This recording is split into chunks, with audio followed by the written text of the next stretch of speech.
Hi, this is Terry Tucker from Motivational Check. Catch me this week on the Jesse T Show.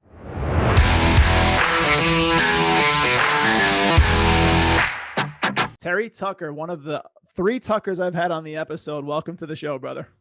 Thanks, Jesse. I appreciate it. I'm looking forward to it. My pleasure, brother. Yeah, we were just kind of joking a little bit before we jumped on, and we were talking about how we had Michelle Seiler Tucker on a few episodes ago, and then also way back in the beginning, my mentor, Patrick Tucker, came on. So we're starting this trend with Tuckers.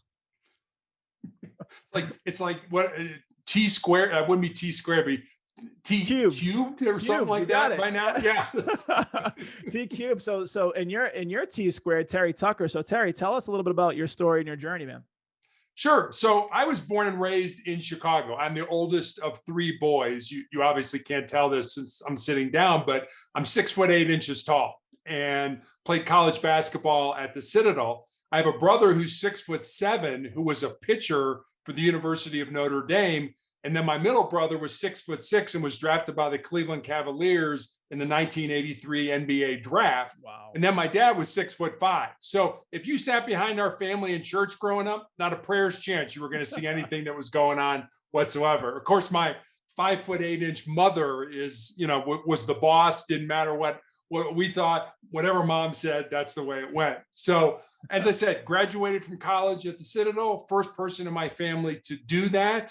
Was all set to make my mark on the world with my newly obtained business administration degree. I look back now and think what a knucklehead I was that I didn't know anything about business just because I had this degree.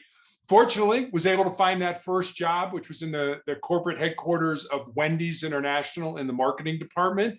But unfortunately, I ended up living with my parents for the next 3.5 years as I helped my mother care for my grandmother and my father, who were both dying of different forms of cancer.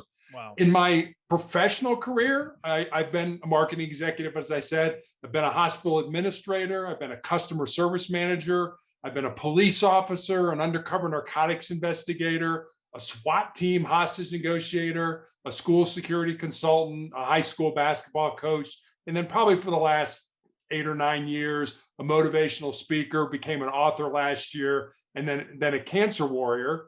And then finally, my wife and I have been married for 27 years, and our only child, a daughter, is a graduate of the United States Air Force Academy and is an officer in the newly created Space Force. Space Force, hell yeah.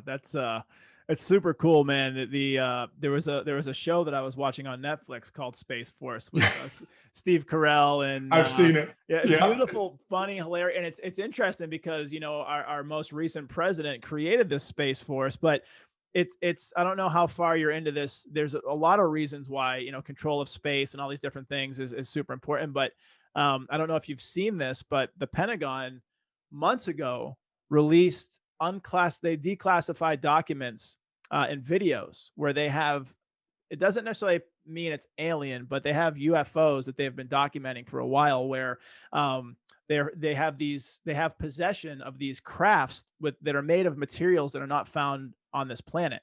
And they also have this, it's called the Tic Tac video. It's on YouTube, where Captain David Fravor of the U.S. Navy was tracking one of these things, and it goes from 60,000 feet to at least sea level in less than a second. And as you probably know, with your daughter in this business, the Air Force, Space Force, there's nothing that we know to man that can move that fast. So there's something that's coming online. And actually there was a stimulus part of the bill. It's like 160 or 180 million dollars that was put out last year for approval, that said within 6 months of this bill passing, we're going to release more UFO information. So there's a lot of weird things happening, and it's have you heard any insight to any of this possible, what's going on?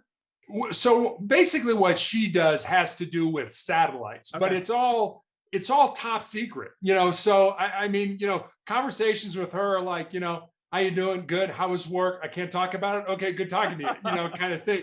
So I mean, it is so, classified that she really doesn't talk about work at all. But yes, I have heard of what you're describing about the Pentagon and the UFOs and things like that. It's crazy. We're living in the weirdest time ever, from COVID to politics to race wars to UFOs, brother.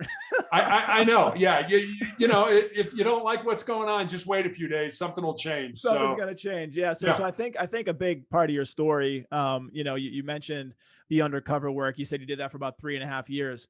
Walk us through a little bit about that part of your life. Like, what was that like for you? Was it life and death? What were some of the things you learned on the job? Some interesting stories. Yeah, in a lot of ways, it was life and death. I was shot at during that period of time. Some of my colleagues, the people that I worked with had, they were buying drugs and had guns pointed at their heads and stuff like that. It's a very dangerous, it's a very serious situation. And people always ask me, it's like, you're 6'8". How could you possibly have done undercover narcotic work? And when I explain to them is the thing that motivates that industry is greed. Yes. It's money. And if you've got $20 and you want to buy a rock of crack cocaine, somebody will sell it to you. Yep. And so, yeah, I mean, I didn't do a lot of selling. I remember one time I had I worked the night shift, the day shift. One of my old partners called and said, "Hey, we've got these kids coming down from Dayton. They've got mushrooms that they want to sell. Will you buy from them?" So I posed as a professor of metallurgy at the University of Cincinnati to buy dope from these kids. If they would have asked me anything about metal, I would have been like, I don't know.